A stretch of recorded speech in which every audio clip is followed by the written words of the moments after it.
Welcome back to my channel. तर आज मी बनवते पनीर टिक्का. त्याच्यासाठी छोटे छोटे पीस पनीरचे घेतलेले आहेत आणि त्यामध्ये बेसिकचे मसाले मिरची, धना पावडर, मीठ, मसाला वगैरे एवढं सगळं टाकायचं, हळद वगैरे आणि टॉस करून घ्यायचं. हाताने अजिबात मिक्स करायचं नाही आणि त्याला फ्राय करून घ्यायचे.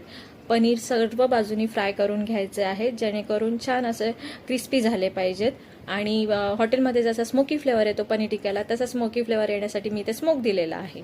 आणि त्यानंतर मी कढईत तेल घेतलेलं आहे थोडंसं आणि त्याच्यामध्ये पनीर आणि टॅमॅटो आणि कांद्याची प्युरी करून घेतलेली आहे आणि ती मिक्स केलेली आहे. त्याच्यात थोडंसं पाणी टाकून मिक्स करून घ्या आणि कलर चेंज होईपर्यंत किंवा तेल सुटेपर्यंत छान मिक्स करा. आणि त्यामध्ये नंतर मी टाकलेलं आहे सुहाना पनीर मसालाचं पॅकेट असतं, ते मी पाण्यातच मिक्स केलेलं, दुधात वगैरे नाही अजिबात. ते मिक्स केलेलं आहे आणि ते टाकलेलं आहे.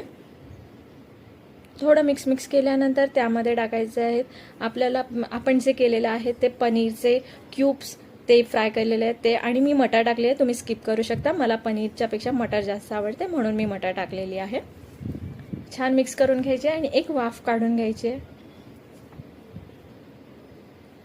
सो रेडी आहे आपला पनीर टिक्का. सो कशी वाटली रेसिपी नक्की सांगा, शेअर करा, सबस्क्राईब करा आणि लाईक नक्की करा. चलो तो बाय.